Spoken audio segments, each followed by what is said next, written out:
Cadê o Hulk esmaga? Vamos falar de um dos personagens mais icônicos que vem sofrendo um desrespeito absurdo no universo cinematográfico da Marvel. Sim, estou falando do nosso querido Golias Esmeralda. A situação dele no UCM tá horrível. Ele foi ficando cada vez menos furioso e cada vez mais domesticado com o passar dos filmes. E a gente precisa conversar sobre isso. Será que ainda veremos o Hulk raiz de volta? Bora mergulhar nessa!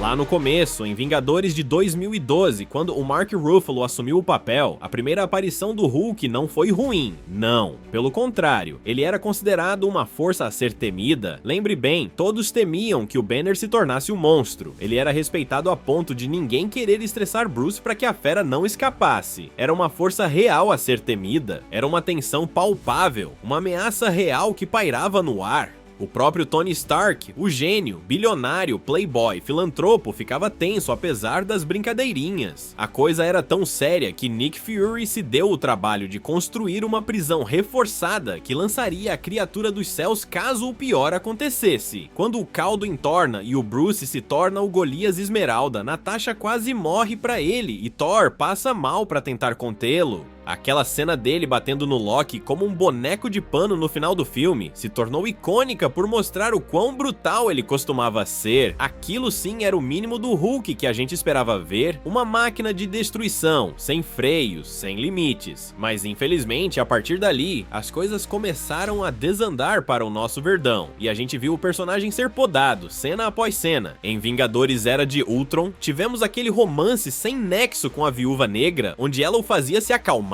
Sério? O Hulk, o monstro incontrolável, o símbolo da fúria e da destruição, sendo acalmado instantaneamente por um carinho? Aquilo já foi um sinal claro de que estavam tentando amarrar o personagem, tirar a sua essência selvagem, a sua imprevisibilidade. A partir dali, a ameaça que ele representava foi basicamente neutralizada. Ele, por conta própria, decidiu se isolar no espaço, sumiu do mapa e caiu no planeta Sakaar. E aqui, meus amigos, está um ponto crucial que a Marvel jogou fora. Sakaar é o local onde acontece a saga Planeta Hulk nos quadrinhos, e posteriormente Guerra Mundial Hulk, enredos que são o ápice da brutalidade do personagem, sem amarras. Mas o UCM, ao invés de explorar essa brutalidade, simplesmente ignorou o potencial e nos deu um Hulk que, apesar de lutar, já não tinha aquela aura de perigo iminente. Falaremos sobre essas sagas mais para frente. Em Thor Ragnarok, apesar de ter momentos de lutas interessantes, como o embate na arena contra o Thor, o Hulk foi reduzido a um alívio cômico. Ele virou o grandão engraçado, o brutamontes que faz piada, que se veste com roupas de gladiador e fala frases curtas e engraçadinhas. Cadê o monstro que aterrorizava? Cadê a força da natureza que fazia tremer? Ele se tornou um mero coadjuvante, um elemento para quebrar a tensão, e não a tensão em si. Daí pra frente, foi só pra trás. Em Vingadores Guerra Infinita, ele apanha pro Thanos no mano a mano. E depois, o que acontece? Ele se recusa a sair, se esconde dentro do Banner, com medo. O Hulk, o Golias Esmeralda, com medo. Parece brincadeira, né? O Hulk como uma força a ser temida, o monstro que esmaga, acabou ali. Foi um golpe duro para quem esperava ver o Gigante Esmeralda em sua glória, enfrentando o Titã Louco de igual para igual. E a tampa do caixão do Gigante Esmeralda foi pregada de vez em Vingadores Ultimato. Tivemos o Professor Hulk, uma versão mirrada do personagem, com 1/3 do corpo do Golias Esmeralda, e o pior de tudo, completamente controlada pela consciência do Banner. Aquele Hulk que a gente via com a fúria nos olhos, a imprevisibilidade em cada movimento, sumiu. Ele virou um intelectual, um cientista, um cara que tira selfie com crianças. Onde está a raiva? Onde está a ameaça? Onde está o Hulk esmaga? E para acabar de vez o personagem, veio She-Hulk, que o definiu como um coach paz e amor, um Hulk que apanha para um Jeep, que dá conselhos sobre como controlar a raiva. Isso não é o personagem que a gente conhece e ama, é uma versão domesticada, inofensiva, que perdeu toda a sua essência. A descaracterização do Hulk no universo cinematográfico da Marvel é um tópico que gera grande frustração entre os fãs mais antigos do personagem, inclusive desse que vos fala. O que começou como uma representação da força bruta e da imprevisibilidade do Gigante Esmeralda, gradualmente se transformou em uma figura que perdeu o que o tornou icônico. Agora vamos fazer um exercício de memória e comparar essa versão atual com a versão de 2008, por exemplo, no filme O Incrível Hulk, com Edward Norton. Ali sim, a gente via a brutalidade e a ferocidade do personagem. Aquele Hulk era um monstro sem controle, uma força da natureza que causava medo real. Lembra da cena dele no campus da faculdade? Ou da luta final contra o Abominável? Aquilo era visceral, era selvagem, era o monstro em sua forma mais pura e destrutiva. Aquele Hulk fazia todos ligarem um alerta de perigo só de pensar na possibilidade dele surgir. Ele era selvagem, imprevisível, e é exatamente isso que esperamos dele. Ele não é para ser um boneco de pelúcia gigante, ele é para ser a personificação da raiva e da destruição, um ser que, quando aparece, faz o chão tremer e os vilões correrem. Voltando um pouco mais, temos também a versão do personagem do filme Hulk de 2003. Ali tínhamos um conceito das HQs que foi deixado de lado posteriormente. Quanto mais ódio o Hulk sente, mais forte ele fica, maior em força, em tamanho e em selvageria. Nos quadrinhos, sagas como Planeta Hulk e Guerra Mundial Hulk são exemplos primorosos de como o personagem pode ser explorado em sua plenitude. Em Planeta Hulk, vemos o gigante Esmeralda exilado em um planeta distante, forçado a lutar como gladiador e eventualmente se tornando um líder e um rei. Guerra Mundial Hulk, por sua vez, é a culminação dessa jornada, com o Verdão retornando à Terra em busca de vingança contra aqueles que o exilaram. É uma demonstração de poder sem precedentes, onde o Hulk enfrenta e derrota brutalmente diversos heróis da Marvel, mostrando o porquê deve ser temido. Sim, é verdade que nos quadrinhos existem várias versões do personagem, como o Hulk Selvagem, o Professor Hulk, o Hulk Cinzento, o Hulk Imortal, cada um com suas nuances. Mas no cinema, o personagem tem que ser a força da natureza incontrolável que o fez ficar tão notório, que o tornou um dos pilares da Marvel. A gente não quer um Hulk que se encaixe, que se adapte, que seja bonzinho. A gente quer um monstro que quebra tudo, que esmaga, que é a personificação da fúria descontrolada. O Hulk Selvagem precisa voltar. É o mínimo que esperamos e precisamos para que o gigante Esmeralda recupere seu lugar de destaque e de ameaça no UCM, e para que a gente volte a sentir aquele frio na espinha quando ele esteja prestes a aparecer na tela. O potencial de retorno do Hulk Selvagem no UCM é um anseio compartilhado por muitos fãs. Essa volta significaria um resgate da essência do personagem, um retorno às suas raízes como a personificação da fúria descontrolada. Isso não apenas traria de volta a imprevisibilidade e a ameaça que o personagem representava, mas também abriria portas para narrativas insanas vindas dos quadrinhos, como as que já citamos anteriormente. E te garanto, os cinemas lotariam para ver esse personagem icônico retornando às suas raízes. O que acha dessa descaracterização do Hulk? Você também sente falta do Hulk Selvagem, daquele monstro que fazia a gente tremer? Qual cena do Hulk raiz você mais acha épica? Acredita que podemos ver o Hulk Selvagem novamente no cinema? Deixa seu comentário aqui embaixo, quero muito saber a sua opinião.